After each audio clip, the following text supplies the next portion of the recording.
कर्मचारी पेंशन योजना, पेंशनर्स को बड़ा झटका। ईपीएस 95 मिनिमम पेंशन पर मोदी सरकार का लोकसभा में दो टूक जवाब। ईपीएस 95 के तहत स्वीकार्य पेंशन को जीवनयापन लागत सूचकांक से जोड़ना व्यवहार्य नहीं है। सूचनाजी न्यूज, दिल्ली। कर्मचारी पेंशन योजना 1995, एम्प्लॉय पेंशन स्कीम 1995 यानी ईपीएस 95 न्यूनतम पेंशन को लेकर लोकसभा में सवाल दागा गया। मोदी सरकार का जवाब भी आ गया है। श्रम और रोजगार मंत्रालय ने जवाब दिया है।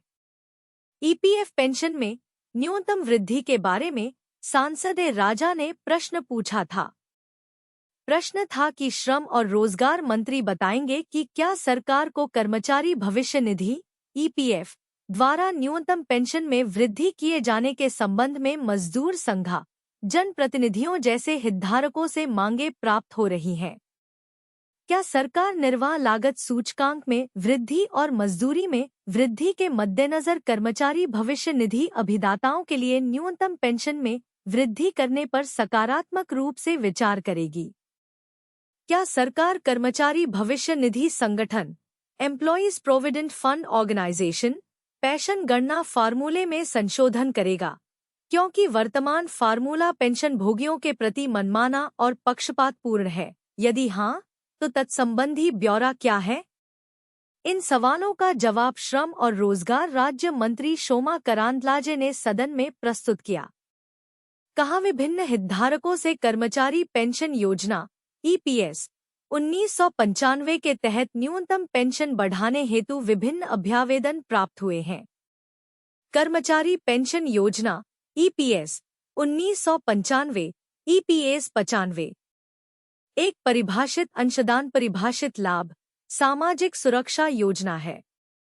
कर्मचारी पेंशन निधि का कोष एक नियोक्ता द्वारा वेतन के 8.33% की दर से अंशदान और बी 15,000 रुपये प्रति माह तक के वेतन के 1.16% की दर से केंद्र सरकार की बजटीय सहायता के माध्यम से बना है। योजना के तहत सभी लाभों का भुगतान इस प्रकार की संचित राशि से किया जाता है। ईपीएस 1995 के पैरा 32 के तहत यथा अधिदेशित और निधि के मूल्यांकन के अनुसार निधि का मूल्यांकन वार्षिक आधार पर किया जाता है। योजना के तहत सदस्य की पेंशन की राशि का निर्धारण सेवा की पेंशन योग्य अवधि और पेंशन योग्य वेतन को ध्यान में रखते हुए निम्नलिखित सूत्र के अनुसार किया जाता है। पेंशन योग्य सेवा, पेंशन योग्य वेतन और 70 के फॉर्मूले पर पेंशन तय होती है। 2014 में सरकार ने 1,000 रुपये देना शुरू किया।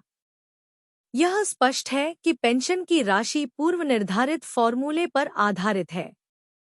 तथापि सरकार ने पहली बार वर्ष 2014 में बजटीय सहायता प्रदान करके ईपीएस 1995 के तहत पेंशन भोगियों को प्रति माह 1,000 रुपये की न्यूनतम पेंशन प्रदान की, जो कर्मचारी भविष्य निधि संगठन ईपीएफओ को ईपीएस के लिए वार्षिक रूप से प्रदान किए जाने वाले वेतन के 1.16% की बजटीय सहायता के अतिरिक्त थी। उच्चाधिकार प्राप्त निगरानी समिति एचईएमसी गठित है।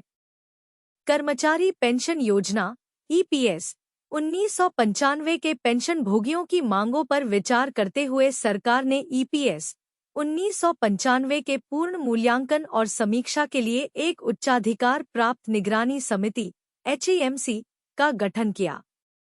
समिति ने ईपीएस 1995 के तहत महंगाई भत्ते के मुद्दे पर विचार किया और अन्य बातों के साथ साथ सुझाव दिया कि बीमांकिक स्थिति को देखते हुए ईपीएस 95 के तहत स्वीकार्य पेंशन को जीवनयापन लागत सूचकांक से जोड़ना व्यवहार्य नहीं है। ईपीएस 95 पेंशन, मोदी सरकार की अब घेराबंदी। ईपीएफओ पेंशनर्स की न्यूनतम पेंशन बढ़ाने की मांग लेकर मंत्री को ही घेरा। ईपीएफओ पेंशनर्स ने न्यूनतम पेंशन 1,000 रुपये से बढ़ाकर 7,500 रुपये करने की मांग की है। केंद्रीय श्रम राज्य मंत्री शोभा करंदलाजे से मुलाकात कर पेंशनर्स ने सुप्रीम कोर्ट के निर्णय को जल्द लागू करने की अपील की है। कर्मचारी भविष्य निधि संगठन ईपीएफओ और केंद्र सरकार से पेंशन बढ़ाने की मांग करने वालों का समूह सक्रिय हो गया है। नई सरकार के गठन के साथ ही पेंशनर्स ने अपनी मांगों के लिए सक्रियता बढ़ा दी है। उनकी मुख्य मांग है कि न्यूनतम पेंशन को 1,000 रुपये से बढ़ाकर 7,500 रुपये किया जाए। पेंशनर्स ने केंद्रीय श्रम राज्य मंत्री शोभा करंदलाजे से मिलकर अपनी समस्याओं को रखा और निर्णय लेने की अपील की। मंत्री से मुलाकात। पेंशनर्स नेता विलास रामचंद्र गोगावाले ने बताया कि एनएसी कर्नाटक और केएसआरटीसी बीएमटीसी नेताओं ने बेंगलुरु में श्रम राज्य मंत्री से मुलाकात की और उनका सम्मान किया। इस मुलाकात में पेंशनर्स की समस्याओं को विस्तार से बताया गया और सुप्रीम कोर्ट के 4 नवंबर 2022 के निर्णय को जल्द लागू करने की मांग की गई।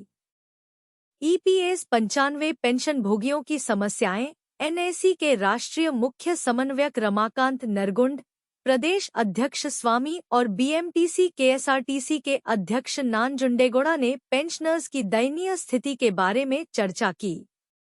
8,500 ईपीएस 95 पेंशन भोगियों का निधन हो चुका है और कई अन्य बिना न्याय के दुनिया छोड़ चुके हैं। आंदोलन और मांगे। एनएसी कर्नाटक उपाध्यक्ष वीर कुमार गड़द और अन्य पदाधिकारियों ने भी इस आंदोलन में हिस्सा लिया। पेंशनर्स ने श्रम मंत्री मनसुख मांडविया से मिलकर मांगों को पूरा करने के लिए उचित कदम उठाने का आग्रह किया। सीबीटी में सरकार से ईपीएफओ को उचित आदेश देने की भी अपील की गई है। इस आंदोलन ने ईपीएस 95 पेंशनर्स की न्यूनतम पेंशन बढ़ाने के संघर्ष को एक नया बढ़ावा दिया है और पेंशनर्स उम्मीद कर रहे हैं कि उनकी मांगें जल्द ही पूरी होंगी। ईपीएस 95 पेंशनर्स का सामना बीजेपी से महाराष्ट्र विधानसभा चुनाव से पहले 20 जुलाई को बड़ी सभा। 2013 में कोश्यारी समिति ने 3,000 रुपये पेंशन की सिफारिश की थी, पर 2014 में सरकार ने न्यूनतम पेंशन 1,000 रुपये कर दी। 10 साल बाद भी पेंशन नहीं बढ़ी, जिससे महाराष्ट्र में 14 लाख ईपीएस पेंशन धारकों में नाराजगी है, जो न्यूनतम पेंशन 7,500 रुपये करने की मांग कर रहे हैं। 2013 में कोश्यारी समिति ने 3,000 रुपये पेंशन और महंगाई निर्देशों की सिफारिश की थी, लेकिन सरकार ने 2014 में न्यूनतम पेंशन 1,000 रुपये तय की। 10 साल बाद भी महंगाई के बावजूद पेंशन नहीं बढ़ी है। 78 लाख में से 36 लाख पेंशन धारकों को 1,000 रुपये से कम पेंशन मिल रही है, जिससे नाराजगी बढ़ रही है। पेंशनर्स की मांग। महाराष्ट्र में 14 लाख ईपीएस पेंशन धारकों और उनके परिवारों में नाराजगी है।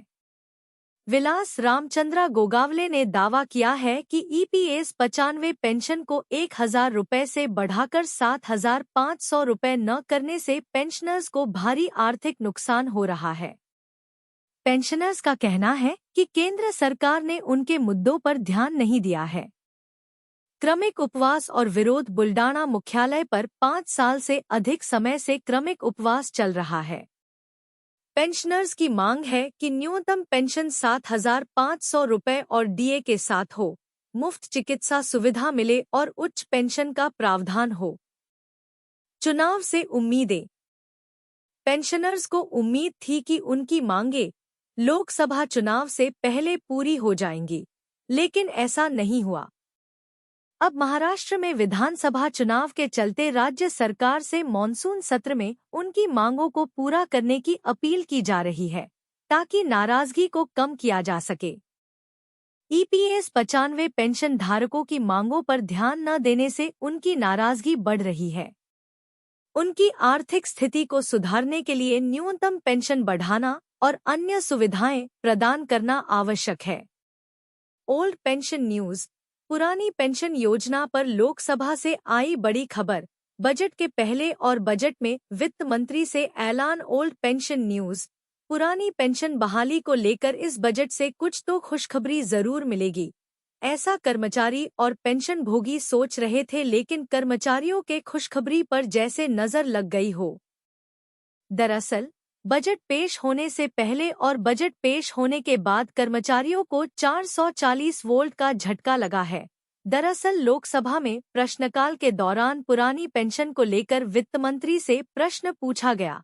इस प्रश्न के उत्तर ने कर्मचारियों को जोर का झटका दिया ही था कि बजट पेश होने के बाद फिर से झटका मिला।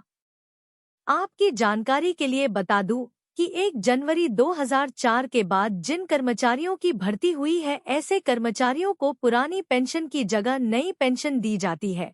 लेकिन नई पेंशन से जो कर्मचारी रिटायर हो रहे हैं, उनको केवल 1,000-2,000 रुपए पेंशन मिलती है। ऐसे में कई बार मांग की जा चुकी है कि नई पेंशन बंद करके पुरानी पेंशन बहाल किया जाए।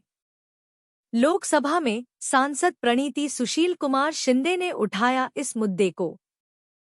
इन सभी बातों को ध्यान में रखते हुए कर्मचारी यूनियन लगातार पुरानी पेंशन की मांग कर रहे हैं, लेकिन सरकार अब तक इसको सिरे से नजरअंदाज करते आ रही थी। अब ऐसे में लोकसभा का बजट सत्र शुरू हो गया है। इसी सत्र में पूर्व गृह मंत्री सुशील कुमार शिंदे की बेटी सुश्री प्रणीति शिंदे ने इस मुद्दे को लोकसभा में उठाया। पुरानी पेंशन को लेकर लोकसभा में चर्चा। पुरानी पेंशन को लेकर सांसद प्रणीति सुशील कुमार शिंदे ने वित्त मंत्री से प्रश्न पूछा कि क्या सरकार पुरानी पेंशन योजना को लागू करने पर विचार कर रही है, और यदि हाँ, तो 1 जनवरी 2004 के पश्चात सेवा में आए सभी लोगों के लिए इसे कब तक लागू किए जाने की संभावना है। वित्त मंत्रालय से आया जवाब। इसका जवाब श्री पंकज चौधरी के द्वारा दिया गया, जो कि वित्त मंत्रालय में राज्य मंत्री है। उन्होंने कहा कि पुरानी पेंशन स्कीम को बहाल करने के लिए भारत सरकार के पास कोई भी प्रस्ताव विचाराधीन नहीं है। पंकज चौधरी ने पुरानी पेंशन बहाली के मुद्दे को सिरे से खारिज कर दिया। बजट में मिला दूसरा झटका। बजट के पहले पुरानी पेंशन बहाली पर झटका लगा और उसके तुरंत बाद यानी कि बजट पेश हो जाने के बाद एनपीएस में संशोधन को लेकर झटका लगा। संशोधन के तहत कर्मचारी के अंतिम बेसिक वेतन का 50% देने का प्लान था। बजट में इसको लेकर ऐलान होने की उम्मीद थी, लेकिन आज पेश किए बजट में इसकी घोषणा नहीं की गई। ऐसे में अब इसकी भी उम्मीद करना बेईमानी होगी। इस बजट से यही मालूम पड़ा कि सरकार पुरानी पेंशन बहाल करने के पक्ष में कभी नहीं है। कर्मचारियों ने किया विरोध। कर्मचारियों की महत्वाकांक्षी मांग के ऊपर वित्त राज्य मंत्री द्वारा दिए गए इस बयान से कर्मचारी आहत है। उनका कहना है कि सरकार की मंशा कभी भी पुरानी पेंशन देने की नहीं है। बीजेपी सरकार हमेशा से कर्मचारी विरोधी रही है। पेंशन को बीजेपी के शासनकाल में बंद किया गया। बीजेपी कर्मचारियों के भलाई के बारे में कभी भी नहीं सोच सकती।